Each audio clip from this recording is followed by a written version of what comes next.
bah voilà, c'est pas compliqué. Salut à tous, bienvenue au dernier rang. Aujourd'hui, on se retrouve pour le tout premier film de la phase 6 du MCU, les 4 Fantastiques. Dernière phase de cette magnifique arc sur le multiverse, qui nous a proposé des séries et des films d'une qualité, mais tellement bonne. Mais bref, je l'ai dit, premier film de la phase 6, ce qui veut dire que la phase 5 est maintenant terminée. Et cette phase 5, on en a un tout petit peu parlé dans ma vidéo sur Iron Heart, mais c'était vraiment compliqué en termes de qualité. Parce qu'il faut dire que pour les séries, c'était compliqué. Je pense que la seule série que je trouve notable dans cette phase 5, c'est la saison 2 de Loki. Le reste, c'était alors nul à chier. Au niveau des films, il n'y a pas eu grand chose. On a eu quand même Les Gardiens de la Galaxie 3, que j'ai trouvé personnellement excellent, et aussi le tout dernier film de cette phase 5, donc le film qui précède les 4 Fantastiques, qui étaient donc les Thunderbolts, qui était pour moi, pour le coup, une vraie surprise, parce que je m'attendais vraiment à un film lambda, très classique, comme la plupart des films du MCU. Au final, on a vraiment eu un film avec une vraie patte artistique, et un film beaucoup plus sombre, qui s'est quand même concentré sur des thématiques qui sont dures, compliquées, et qui sont pas des thématiques qui sont souvent traitées dans les films du MCU, vu que le film parle de la dépression. Ce qui était mais ultra bizarre pour un film du MCU, j'ai été vraiment choqué. Le film était ultra sombre, beaucoup plus sombre que la plupart des films, avec évidemment aussi un ton humoristique, ça reste du Marvel. Mais malheureusement, le film n'a pas sauvé la phase 5, parce qu'on a eu trop de films et séries qui étaient pas du tout au niveau. Mais maintenant, on est dans la phase 6, donc dernière phase, comme je l'ai dit, de l'arc du multivers. Il faut absolument que la phase 6 se rattrape par rapport à ce qu'a fait la phase 5, ou plutôt ce qu'ils ont pas fait, c'est-à-dire introduire des nouveaux super-héros attachants à part les Thunderbolts, mais il faut préparer le nouveau film Avengers, plutôt les deux nouveaux films Avengers. Il y en a un qui sort en 2026 et l'autre sortira un an plus tard, donc Doomsday et Secret Wars. Et faut dire qu'au tout début, quand les 4 Fantastiques ont été annoncés, et quand ils ont annoncé le réalisateur du film, j'étais comme ça. Ok, je commençais vraiment à avoir peur, parce que le réalisateur annoncé, c'était Jon Watts, qui est le réalisateur qui a réalisé la magnifique trilogie des Spider-Man avec Tom Holland. Dans ces films-là, il y avait des idées incroyables en termes de mise en scène qui ont montré que Jon Watts fait partie des plus grands réalisateurs qu'on a en ce moment. C'est faux. Et d'ailleurs, petit fun fact, parce que la seule scène des 3 films Spider-Man cumulés, la seule scène qui en termes de mise en scène est intéressante et est inventif. You told me you were just a kid. You told me I'm after that girl. Help me! Do you though? MJ! MJ!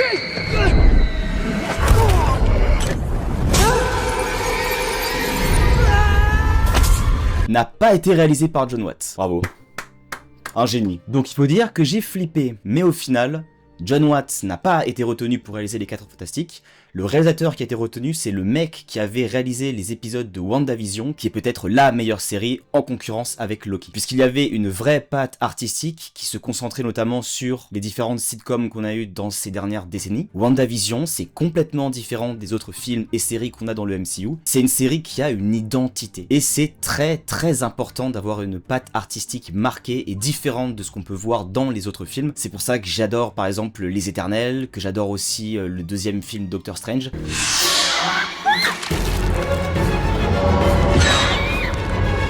C'est pas réalisé par des yes man qui sont là juste pour filmer sans avoir d'idées intéressantes. Pour moi, ce qui est intéressant, c'est quand le réalisateur a envie d'instaurer sa patte et de donner un style au film. Et la question, c'est est-ce qu'il a réussi à faire tout ça avec les 4 Fantastiques? Le film se passe dans un autre univers que celui qu'on a dans le MCU, et dans cet univers-là, les 4 Fantastiques sont connus et aimés de tous. C'est déjà des héros, donc c'est pas une origin story à proprement parler. Mais un jour, la surfeuse d'argent débarque et choisit la planète Terre afin qu'elle soit dévorée par Galactus, le dévoreur de mondes. Et la première chose que j'ai constatée en regardant la bande-annonce, c'est justement me rendre compte à quel point le film aura une patte artistique qui est marquée et qui se rapproche beaucoup de ce qu'on a eu avec WandaVision, notamment par le format de l'image. On a, vous savez, les bandes sur le côté, qui était quelque chose qu'on avait dans certains épisodes de WandaVision, et c'est ce qui m'a aussi beaucoup rassuré, sauf que le problème, c'est que dans le film, il y a très peu de plans comme ça. Je m'y attendais pas, je m'attendais vraiment à ce qu'il y ait une partie entière avec un format comme ça, qui aurait potentiellement embrassé le style des années 60, parce que le film se passe dans les années 60, alors dans un autre univers, il y a des trucs qui changent, mais en tout cas, je pensais vraiment qu'on allait avoir ce format-là pour faire référence à ces années-là. Au final, non, pas vraiment. Il y en a certains, il y a certains plans qui sont comme ça, mais le format de l'image est uniquement présent lorsqu'on regarde des flashbacks, mais 99% du film a un format standard qu'on voit dans les autres films du MCU. Alors par contre, attention, c'est pas parce qu'on a le format du coup resserré comme dans WandaVision que le film n'a pas sa propre identité. Il y a des trucs qui changent, notamment au niveau des décors, c'est extrêmement différent de ce qu'on a dans les autres films. On joue beaucoup sur les couleurs, on va travailler la couleur orange, la couleur blanche, la couleur bleue avec les tenues des 4 fantastiques justement. Et là où c'est intéressant en plus, c'est que ça se passe, comme je vous l'ai dit, alors je sais pas si ça se passe dans les années 60, mais le style fait très années 60, mais ce qui est intéressant, c'est que le film du coup fait un peu vieillot à ce niveau-là, dans ses décors, dans ses plans, dans son ambiance. Par contre, c'est futuriste, parce qu'il y a des intelligences artificielles, il y a des voitures volantes, et du coup ce qui est intéressant, c'est que t'as un espèce de mix entre le style des années 60 et la technologie qui fait référence au futur. C'est justifié par le fait qu'on est dans un autre univers, donc on peut faire un petit peu n'importe quoi avec la logique, donc on peut mélanger des périodes. Même si c'est vrai qu'ils auraient pu aller un tout petit peu plus loin dans le délire, notamment en utilisant un format plus resserré par exemple. Le ton aussi. Le ton est vachement particulier parce que déjà c'est beaucoup moins drôle que la plupart des autres films du MCU. Alors c'est sérieux, attention, mais c'est comme les Thunderbolts, il y a quand même une dose d'humour à certains moments. C'est peut-être même moins drôle que les Thunderbolts, c'est un petit peu compliqué parce que Thunderbolts il est particulier.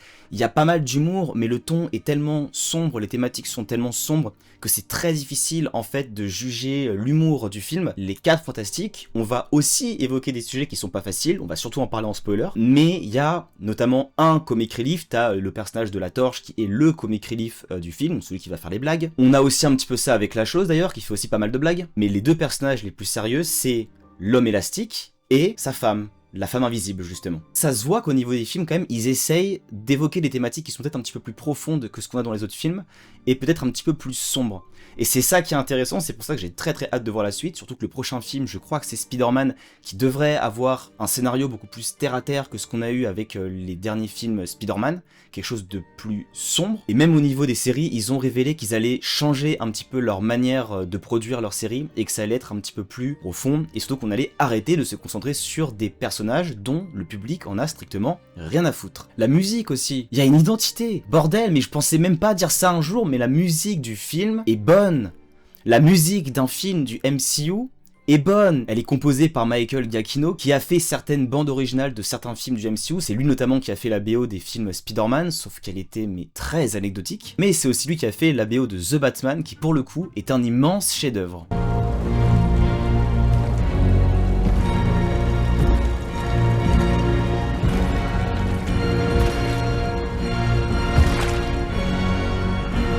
Au niveau des effets spéciaux, qui est quand même un sujet très important lorsqu'on regarde un film de super-héros, n'est-ce pas Superman, j'ai trouvé que c'était assez inégal au final, parce qu'il y a certaines scènes qui sont réussies, notamment l'antre de Galactus, que je trouve extrêmement imposante, extrêmement flippante. D'ailleurs je trouve que le design de Galactus est très réussi, mais il y a certaines scènes que je trouve immondes, notamment le bébé. Le bébé, il y a des scènes où il est fait en 3D, parce que c'est plus facile pour lui faire des mouvements qui seraient pas naturels pour un bébé, mais par contre le rendu est dégueulasse, il y a des plans qui sont dégueulasse à ce niveau-là. Et pour moi, la plus grande réussite du film, c'est les personnages.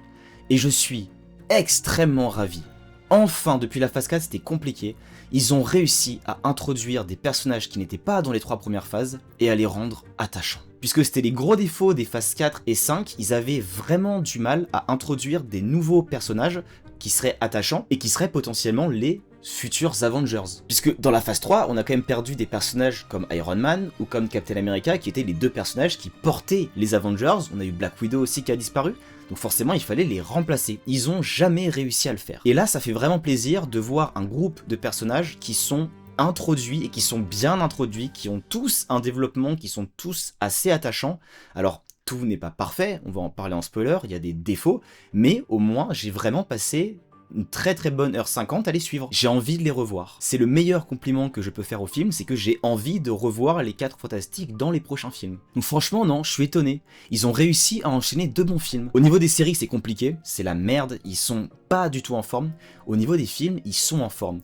Je trouve juste que les Thunderbolts est peut-être un tout petit peu surcoté, mais en même temps, faut comprendre les fans. On nous sert de la merde depuis longtemps au niveau des films du MCU, et là, enfin, on nous sert un film, les Thunderbolts, qui est pour moi juste correct. C'est vraiment un bon film de super-héros. Les gens crient au génie parce qu'on n'a plus l'habitude d'avoir des films de cette qualité-là. Je sais pas trop comment les gens vont accueillir les 4 fantastiques, parce que il y a des défauts, il y a des choses qui vont pas. Je voudrais quand même en parler en spoiler pour ne pas vous gâcher la surprise pour ceux qui n'ont pas vu le film. Ne vous attendez pas à un gros film d'action, par contre. C'est pas un film avec beaucoup d'action, c'est un film où il y a beaucoup de dialogue entre les personnages, ce qui est très intéressant parce que ça permet aussi de les développer, surtout qu'ils vont devoir aussi prendre des décisions qui sont extrêmement compliquées à prendre, mais c'est plus un film qui est basé sur la science, sur la réflexion, plutôt que sur des scènes d'action, même s'il y en a évidemment. Mais ça reste peut-être l'un des films du MCU avec le moins d'action selon moi. Donc je suis plutôt rassuré pour la suite.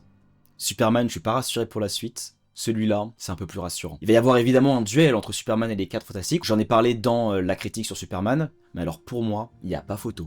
Les 4 Fantastiques marchent tous les jours sur Superman. Je sais pas ce que vous en pensez, pour ceux qui l'ont vu, mais pour moi, les 4 Fantastiques, c'est largement au-dessus. Mais bref, pour ceux qui n'ont pas vu les 4 Fantastiques, on va spoiler, donc je vous invite à quitter la vidéo, à voir le film et à revenir pour pouvoir avoir mon avis un petit peu plus en détail. Pour ceux qui vont nous quitter, n'oubliez pas de vous abonner si ce n'est pas déjà fait et de liker la vidéo. Et nous, on se retrouve très vite pour une prochaine critique. Et pour les autres, on spoil.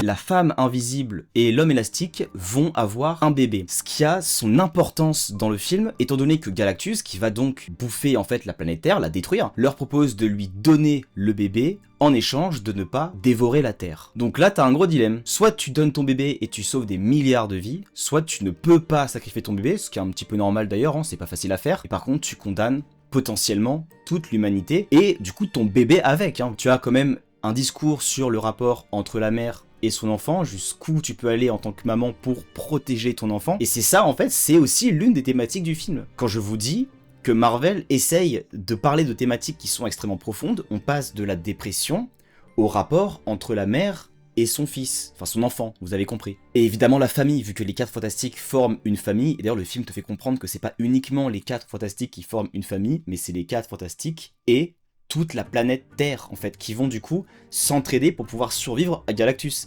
Parce que Galactus, il est pas là pour tuer les 4 Fantastiques, il est là pour détruire la Terre, potentiellement tuer absolument tout le monde. Et le truc, c'est Galactus, il est tellement imposant, quand tu vois l'endroit où il siège, quand tu vois sa taille, parce qu'il est énorme, d'ailleurs je crois que dans les comics il est beaucoup plus grand, mais il reste quand même grand, évidemment, il reste extrêmement imposant, extrêmement dangereux.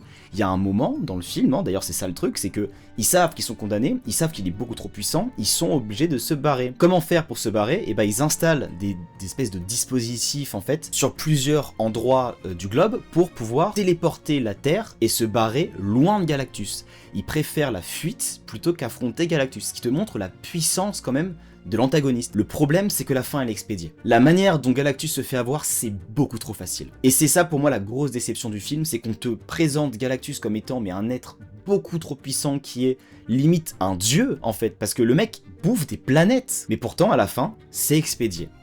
Il est trop facilement vaincu. Alors en plus, il y a des Deus Ex Machina, alors il y en a 2 à la fin, il y a 2 Deus Ex Machina. Donc pour ceux qui savent pas, un Deus Ex Machina, c'est quand tu penses que tout est perdu, que les héros vont perdre, et au dernier moment, il y a un personnage ou un événement qui se passe qui va en fait sauver la situation. Il y en a deux trucs comme ça à la fin, mais ils sont cramés à des milliards de kilomètres quoi. Parler du développement des personnages que je trouve intéressant évidemment avec le côté scientifique de l'homme élastique, mais on a aussi du coup le côté maternel de la femme invisible. C'est peut-être le personnage principal, hein. Si on doit retenir un personnage dans ce film là, c'est elle, parce qu'elle a un rapport avec son fils qui est extrêmement important dans le film, donc c'est vraiment elle le personnage principal. En soi c'est les 4 hein, évidemment, mais elle, je trouve qu'elle a un rapport beaucoup plus intime à l'histoire. Et la Torche ainsi que la Chose, eux, ils sont plus là pour faire rigoler un petit peu, pour apporter une touche d'humour dans le film. Mais pour le coup, ils ont un développement qui est peut-être un petit peu moins poussé. Ils ont un développement, mais par exemple, la Chose, il y a une espèce de romance qui va se créer avec un autre personnage, sauf que c'est pas fini. Ça ne mène nulle part.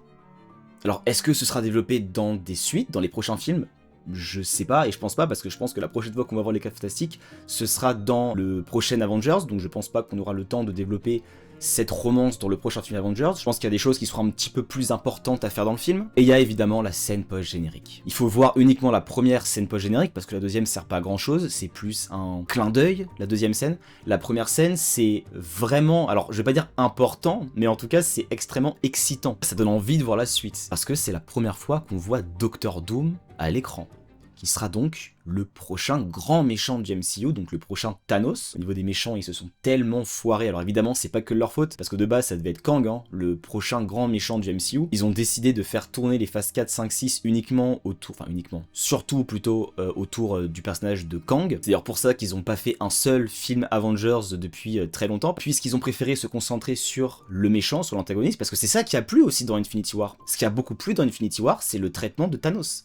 C'est pour ça qu'ils voulaient là se concentrer sur un antagoniste et le suivre durant la phase 4, 5 et 6. Et terminer en beauté avec un film Avengers sur Kang. Sauf que le problème, c'est qu'ils ont complètement foiré l'introduction de Kang dans Ant-Man 3. En plus de ça, l'acteur a fait des choses qui sont absolument impardonnables, et ce qui fait qu'il ne peut plus continuer à être acteur, donc il n'a pas pu continuer à jouer dans le MCU. Du coup, ils ont dû revoir leur plan, jusqu'à modifier le nom du prochain film Avengers, parce que de base, ça s'appelait Kang Dynasty.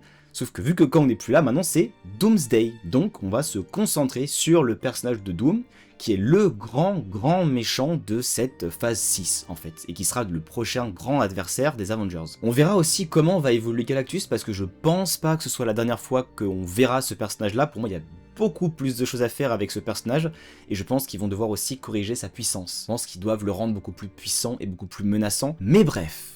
C'était pas mal, et ça fait plaisir. Ça fait plaisir de voir des films de ce niveau-là. C'est pas des films qui font partie des meilleurs films du MCU, mais ça fait facilement partie, au moins de la première partie du tableau des films du MCU. Si jamais on devait faire un classement, ça reste un bon film, ça reste divertissant, et ça fait le café. Moi, c'est ce que j'attends d'un film du MCU, même s'il y a des défauts et que ça aurait pu être encore mieux. Mais voilà, on verra ce qui va se passer dans tous les cas. On sera là pour en parler. J'ai très hâte, je crois que le prochain film arrive dans quand même pas mal de temps, vu qu'il arrive l'année prochaine, et que ce sera le prochain film Spider-Man.